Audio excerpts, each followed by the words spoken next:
दक्षिण कन्नड़ा जिला के बंटवाल तालुके में फिरका परस्त शरपसंदों की जारहियत थमने का नाम नहीं ले रही। ताज़ा वारदात में कम्बोडी इलाके में दो मुस्लिम नौजवानों पर तलवारों से मुहल्लिक हमला किया गया, जिसके नतीजे में दोनों शदीद जख्मी हो गए। जराये के मुताबिक हमला उस वक्त पेश आया जब कोड़तम मजलू के रिहायशी रहीम, जो एक पिकअप ट्रक के मालिक हैं, अपने असिस्टेंट शफी के साथ एक घर के करीब रेत उतारने के बाद वापस जा रहे थे। इसी दौरान नामालूम हमलावरों के एक ग्रुप ने उन पर अचानक तलवारों से हमला कर दिया। हमले में रहीम को शदीद जख्म आए हैं और उसकी हालत निहायत तशवीशनाक बताई जा रही है, जबकि शफी भी शदीद जख्मी है।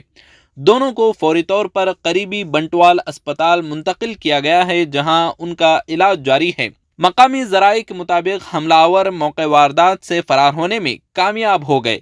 पुलिस ने मुकदमा दर्ज करके तहकीकात का आगाज कर दिया है, लेकिन अब तक हमलावरों की शनाख्त नहीं हो सकी है।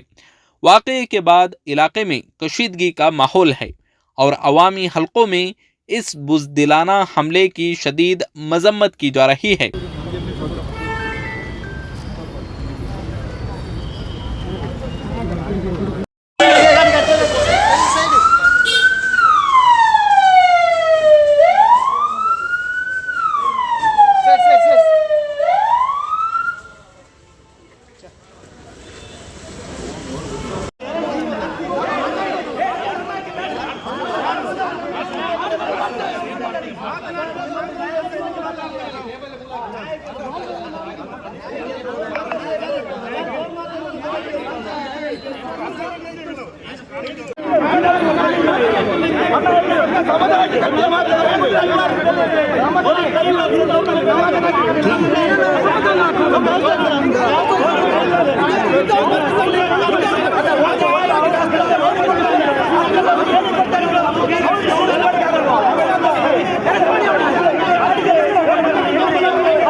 ಅವಸ್ಥೆ ಅಮಾಯಕರ ಅವಸ್ಥೆ ಇರ್ತದು ಅಮಾಯಕರ ಜೀವಕ್ಕೆ ಬೆಲೆ ಇದೆ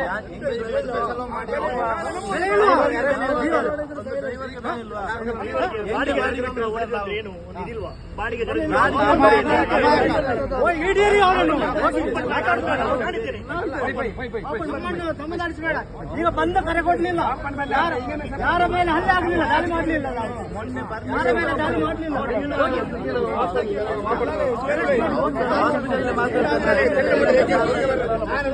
ಹೇಳಿಕೆ ಕೊಡ್ತವನು